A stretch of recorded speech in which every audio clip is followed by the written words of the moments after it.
Good morning, everybody. Welcome back to the channel. I am Dalton. This is Armson Farms. You are watching the Footlong Farm YouTube channel. Beautiful day. It was an absolute beautiful weekend. Up into like 94 is what I got yesterday. It's supposed to be in the 90s again today, again tomorrow, again the next day. So summer has finally arrived. Days are officially getting shorter though, but glass half full, we're gonna look at the positives. Yeah, it's finally warm. So what have we been up to? I haven't posted a lot of videos in the last week. We're just washing, spraying Roundup on weeds around barns, weed eating, that kind of stuff. I've got to get the baler hooked up and we've got to get that fixed. Some of my first videos I posted on YouTube were last summer, right when we started wheat, we broke the baler. The parts didn't come in until the middle of winter when the baler was in storage. So we got to get the baler dug out and get that fixed. Yeah, so beautiful weather on the way. I do, on YouTube, I watch the Once a Day Farmer quite a bit. There's a farmer down in, I don't know what it is, Australia, New Zealand, something like that. He says it's a cracker of a day. I don't know what it means, but I love it. So it's going to be a cracker of a day.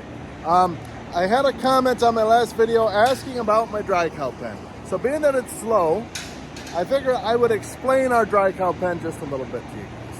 On this farm, we do milk 1,000 cows. This is our dry cow pen.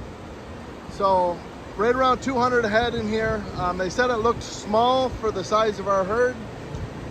Yeah, I'm not really sure what the standard is for the industry, but there's right around 200 head in here. That's including our heifers that are like, 3 weeks out and closer. So like this one here. It's just a 2-year-old. We do run our spring and heifers with our dry cows. I don't know, some people don't like to do that. Yeah, it's how we do it. It's what we like to do. Seems to work fine for us. Real nice Delta Lambda. She was a 2-year-old last year, so she's 3 now. Right? No, she won't be 3 until October. Real nice cow. So anyways, yeah, so all of our dry cows and heifers are in this free stall. So what we've got is we've got a maternity pen at the far end, and then we've got 2 box stalls, which I'll show you. So when you get into a pinch, you can put some animals in there. Like twisted uteruses, backwards calves, any cow that's having any kind of an issue, you can put her in the box stall and get her locked up. Right now, we have an insane amount of animals on this pen. So you would be right by saying the calving pen is smaller than what it should be. As you can see, this is a lot of animals for this pen. Let me tell you why. I don't know what the standard number of fresh cows we should have in a given day for our size would be. But usually, a couple a day is about what we have. Well, Saturday, we had 13 calves. Sunday, we had 8 calves. I've already got 4 on the ground today, and it is 7:30 in the morning. We have just shy of 100 head due in the next 2.5 weeks. So bottom line is this pack is going to be overcrowded, but then hopefully we get back to normal and things slow down. What we do is twice a day we take our list that tells us when the cows are due, and we go through that pen down there, and anyone that looks close or is due soon, we throw in here on the pen. Soon being in the next 3-4 days. And obviously that number varies based on how many. Right now with this many animals on here, if they don't look close, we're not bringing them in. But if there was only 5 or 6 on here, we might be a little more aggressive and bring animals in that are due in the next week, something like that.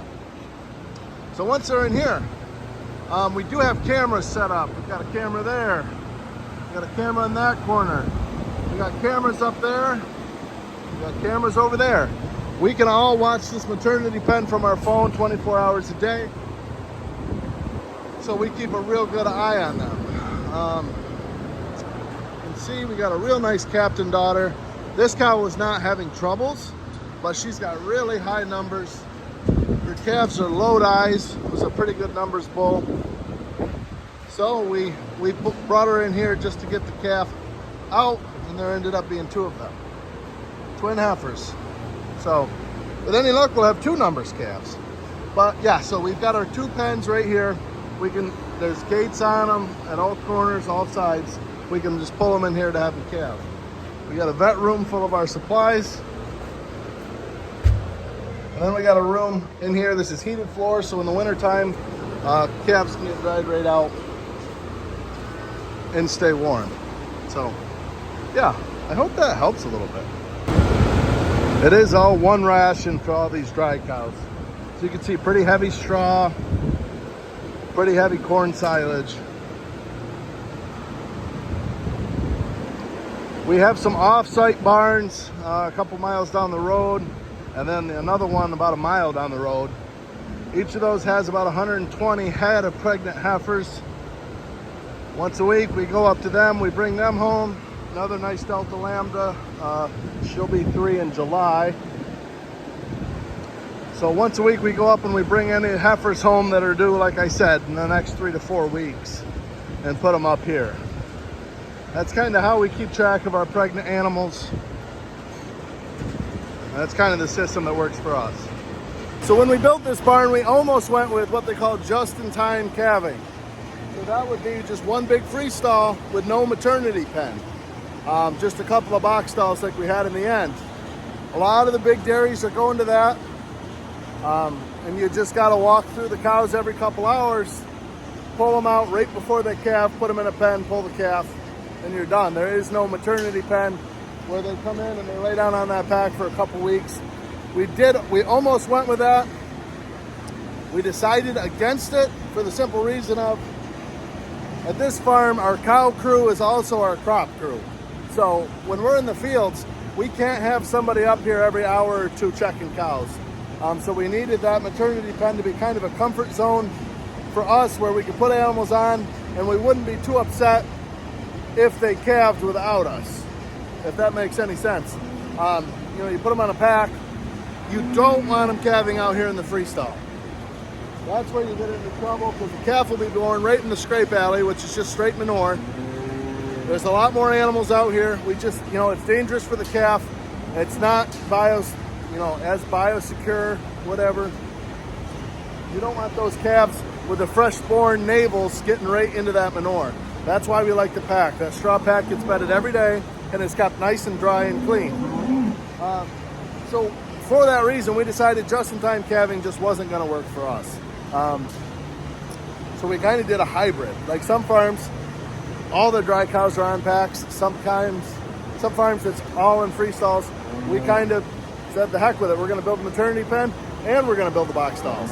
So technically, we're still just in time, but we'll take them from a maternity pack into the box stalls to pull the calf. I hope that's not confusing. That was kind of a lot, but that's our system. They come up here when they're dried off. They come up here when they're within 3 weeks if they're a heifer. They get pulled onto the pack when they're due in the next few days, or they look close, where they'll calve. If they have issues, they go into the box stall they kept there. So, kind of a long-winded explanation. Hopefully that makes sense. If you have more questions, please ask, and I will try to explain that better. A couple other commonly asked questions. How long before they calve do you dry them off? We dry them off 60 days before calving. And then after they calve, how long do you wait before we breed them back? It's called a voluntary waiting period. At our farm, we tend to like the number 60. So we wait 60 days before we breed them back. Having said that, if you got a cow that's in a real good heat, real good condition score on her, and she's, stuck, and she's in her upper 50s, we will go ahead and breed her too. But for the most part, we like to stick in that 60-day window. That's also when we will give loot shots. If a cow hasn't, shown any heats and she's 60 days in milk, we will go ahead and give her a loot shot to get her cycling. Some farms are waiting 70 days. We seem to have pretty good luck with 60. That's kind of the gist of it. So I'm actually going to run down to the elementary school. Daughter's got a pre-K graduation this morning. So I'm going to be gone for a little over an hour, and then I'm going to come back and we'll figure out what we'll get into for the rest of the day. Not long. Going to be fun. We'll see. It's supposed to be hot. Probably going to take a swim at lunch. Probably gonna grill some bergs too. But yeah, it's gonna be a good day. Gonna be a cracker of a day, guys. All right, so first order of business is we have to rotate our heifer barn. So our heifer barn has 5 groups. Starting on the left side in the front is the youngest, and then it works up, you know, next bigger. Then they hop to the other side, that's pre-breed, and then they come back to our biggest breeding pen. So we gotta mark these, or get these moved around. It's gonna be a little bit of a nightmare. The overcrowding is becoming a bit of an issue. We've got to move some animals here pretty soon because we've got more heifers than we know what to do with. But yeah, that's what we're gonna do first. All right, so Caleb's already gone through and marked them. We're getting the orange stripes out of here. We'll push them to the other side and pull the ones we don't need back. All right, so we got all the orange ones to this side of the barn. Now it's just a matter of getting all the ones we don't need back out.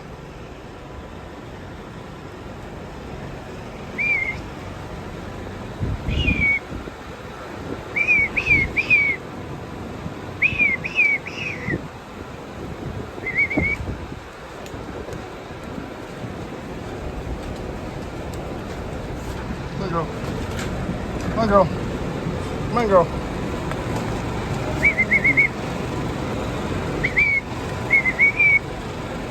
All right, we got all the heifers sorted. We need to breed this black heifer here and that white one up there with green paint, but they're both bottom feeders. I can't get them to put their heads in the lockups and lock them up. So Jack's running up right now to get semen, and we'll just get them cornered in a stall here or something and breed them that way. Bottom feeders are heifers that try sticking their heads through the bottom of the headlocks. But the problem is when you lock headlocks, that doesn't work, because when they put their heads through the bottom, it locks before they can get their head through. Where regular heifers will put their head through the big hole in the top, and when their neck goes down, that locks them. So they're no fun. They're legitimately no fun. Got a Maxwell P and a Myriad P heifer. So a couple of polled genetics there. So we'll just wait, and Jack will get down here, we'll breed them, and I don't know, by then it might be lunchtime. It's 11:45 already. Time is flying. Sitting at 92 right now. Yeah, it is warm in the UtterTech bibs. As you can see, we are sweating. But that's good. Let me know what brand bibs you guys wear. We get UtterTech because it's what the vet clinic sells. They don't seem to hold up as well. Let me know in the comments if there's a better brand out there that aren't crazy money. Like, I've tried Carhartts before. They're a lot more expensive and they're a lot heavier, so you sweat a lot worse in them. They did last a little bit longer, but they're definitely more of a wintertime bib. Yeah, let me know in the comments what you guys wear for bibs. Now this is how you do lunch when it's 90+ degrees out. Right here. You just float around. That's a good lunch. They're getting pretty close out here. They're just working on the final grades now. Obviously you got this pile of dirt here to move. But they think they've got enough dirt down here. They're just getting it graded out. So there's a box right there we're gonna bury, and that's gonna be the collection box. So it's gotta be sloped this way, and then the edge has to be sloped back a little bit. So all that bunk water that, you know, because this is gonna be a concrete bunk floor. So all the water's gotta be tapered to that box there. From there, there's gonna be a pipe that goes into our settling lane into our big lagoon. But yeah, getting pretty close there. That's gonna be so exciting. You can see we got all this stuff. It's gonna go underneath the concrete. I don't totally know what it does. I'm not the guy to ask. We just unloaded some more pipe, some drain pipe, just unloaded that. So yeah, everything's coming together out here now. This weather's only gonna help that, so should be good. This morning, Tyler cut down the shade cloth. So this just keeps the animals shaded in there. As you can see, it blows around. A lot of people strap them down so they stay tight. I don't know. I don't think it makes much of a difference. I actually think they stay a little cleaner when they can blow around like this, because all the sand and dust and debris gets blown off. But Today's also windier than usual. But it provides the ladies with some much needed shade on a day like today. Come girls. And then in the fall, we just go down through and we roll these up, and we'll just zip tie them in a nice rolled up thing up there. Easy to roll them up, and then super easy to cut them down. The first year we got them, in the fall we took them down and washed them and folded them up. Well, it's a really thick canvas, and a sheet of this weighed like crazy amounts. Needed a skid steer to move it, so. All in all, even with this crazy heat, there's been a nice breeze, so it's staying fine for the cows. And we've got sprinklers running up in the holding area, so they do get a nice cool bath when they're waiting to get milked. But you can tell they're still comfortable because they're not bunching up. When it gets too hot, cows will bunch up at one end of the pen or the other. That's also, if the flies get bad, they do that. But with the breeze and everything, the cows seem happy and content with it. So you can see the waters are always full. Each of our pens has 3 big, I don't know if they're 10 or 12 foot water tubs in them. So we got 3 big water tubs for approximately 200 cows. Yeah, I don't know, they all seem pretty happy today. Even the cows, after the winter we've had, appreciate the heat. Probably not true. Cows don't like heat, but oh well. I'm enjoying it. I truly am. I'm in shorts, which is less than comfortable in a freestyle, but what are you gonna do? So I think all the heifers and calves are moved. I'm gonna go meet up with them. I just helped Jack. We had to fork some silage off the top of our bunk, so I just helped him with that. I'm gonna go meet up with the rest of the guys and see how they're making out. Grandpa's out fitting some wet spots that we couldn't get corn planted in. He'll probably run around, plant those, and then we can get the corn planter washed up. Call it a day. Get that thing unhooked. Where did my water go? That's what I'm looking for. I'm gonna find my water, go find the guys. My wife just called. We've been so busy. Like I said, my daughter had her kindergarten graduation thing this morning, and we've got a wedding in Plymouth up near Boston this weekend, and as I said, we got a wedding end of July in Italy, so we've just been so busy, been running around all over the place. She called and said, hey, by the way, I just remembered, happy anniversary. It's our anniversary today, and we both forgot, so not good. Need to slow down a little bit and, you know, remember that kind of stuff, I guess. But we've just been so busy. So happy anniversary to my wife. It's been 7 years now. 7 years already. How about that? All right, so what I'm gonna do now, corn planter's out of fertilizer because the last stuff that he planted was actually replant, and he planted into the same rows, so we didn't need fertilizer again. What I'm gonna do is I'm gonna put a couple 100 gallons in this tank, so these wet spots that he goes and plants, he'll have fertilizer.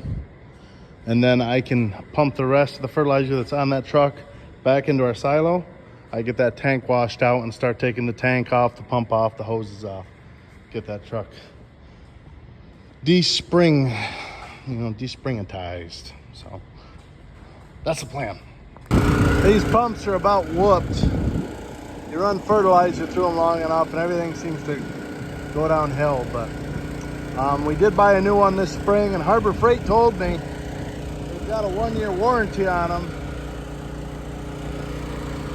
So after you get done using it for the spring, basically bring any one of them in and swap them out, is what they told me. They don't like write down a serial number or anything like that when you buy them. So I could bring my old, I got like 5 of these. He said just bring your oldest one in, or whichever one works wrong, swap it out for a new one. So I'm definitely gonna do that. And that'll actually make it worth it to buy a new one each spring and then take my old one in and swap it out. And then you're kind of getting 2 new ones every year. It's kind of cheating the system a little bit, but I don't think Harbor Freight minds. Yeah, that thing's pumping slower and slow. Now we'll pump the rest of that back into our 1034O silo there. All right, we're down here at water silo. This is a heifer barn we no longer use, a couple miles from the home farm. We do store some hay bales and stuff like that in it, but had us a real good well down here. So we set up this 6,000 gallon tank, got a big electric pump, just kind of, you know, odd jobs like this. Or if we're free and things are slow, we'll bring our water truck down. We'll get a load of, you know, 6,000 gallon load of water just to help the wells at home. But I'm gonna let this fill right up, and I pulled the cap off the top. I'm actually gonna let it overflow some. It's not real dirty. That fertilizer comes off real easy, but I just took the top off, figured I'd overflow it, so that way I know it's good, and, you know, just good and clean. And then I'll probably go dump this in our thick lagoon where the dry cow manure goes in. I realize it's 99.9% water, but there's a little bit of nitrogen in there, and water won't hurt that lagoon at all. I do have a leak. Wonder if that seal's bad, but yeah, we'll get this empty. Tyler's gonna meet me down at our cemetery barn, pull the tank off. We're gonna pull the baler out, get the wheat head for our combine pulled home, and that should pretty much wrap it up for the day. All right, well, in typical us fashion, the baler is behind the grain cart, so the grain cart's gotta be moved. The grain head is behind the drill, so the drill's gotta be moved. Honestly, if I'm gonna hook to the drill, we might just take that bad Johnny home and get that unhooked there, because after wheat comes alfalfa seedings. So, or maybe I'll just end up moving it. I don't know. What a pain in the butt. This barn's great, but it is down the road, and that's the only door out. Those doors over there, you'd have to clean them all out. They haven't been used in basically ever, so you could use them, but even then, equipment's kind of got to go this way, because if you back in over there, there's not really a good way to get it over there. So yeah, and some of this stuff we just got to get out of here. These are old sliding doors off of somewhere, not sure where. This is an old dump cart. If anybody's interested, shoot me a text or an email. I'll leave my email in the description.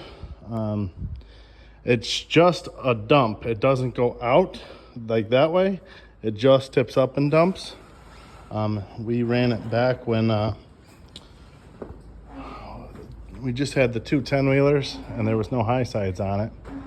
It's not in bad shape. It just hasn't moved in 20 years.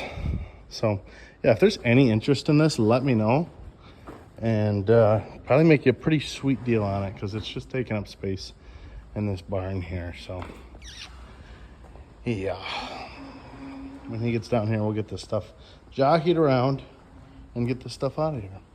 All right, so we pulled the drill out. It's got a flat tire. So Caleb's pulling the combine's head out right now. Caleb's gonna take that home. We're gonna back the drill back into the corner where that head was, and unhook the drill. We'll hook onto the grain cart. We'll unhook that in front of this drill. Then we will hook onto the baler, get the baler home. In the next couple days, I will come down, get that tire pulled off, take it to the tire shop to get the tire repaired, and then that'll be good to go. Yes, this will be parked in front of it, but that won't bother. We will need this before we need the drill anyways. We do use this during wheat to help shuttle from the combine to the truck. So it's always, yeah, it's just a disaster down here.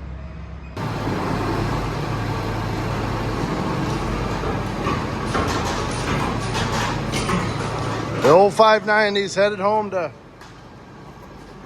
there, old 590's headed home to go under the knife. Got quite a bit of work to do to this thing. Like a lot. So, yeah, and I'll have to get back down here to get that tire fixed up. Grain cart's gonna stay there for now. Make me an offer, guys. Make me an offer. Make me an offer. Also, a bunch of planter parts. Opening discs, getter openers. Yeah, I don't know. This might end up in an auction. None of this stuff fits on our planter. I don't know what planter it goes to be honest with you. M&M Minis, classic, but yeah, I'm assuming, yeah, we're calling it a day. As always, guys, thank you very much for watching. I hope you enjoyed. Leave some comments. Hope everyone's having a good time. With that, we're gonna get the heck out of here. We'll see you guys in the next one. Rock on.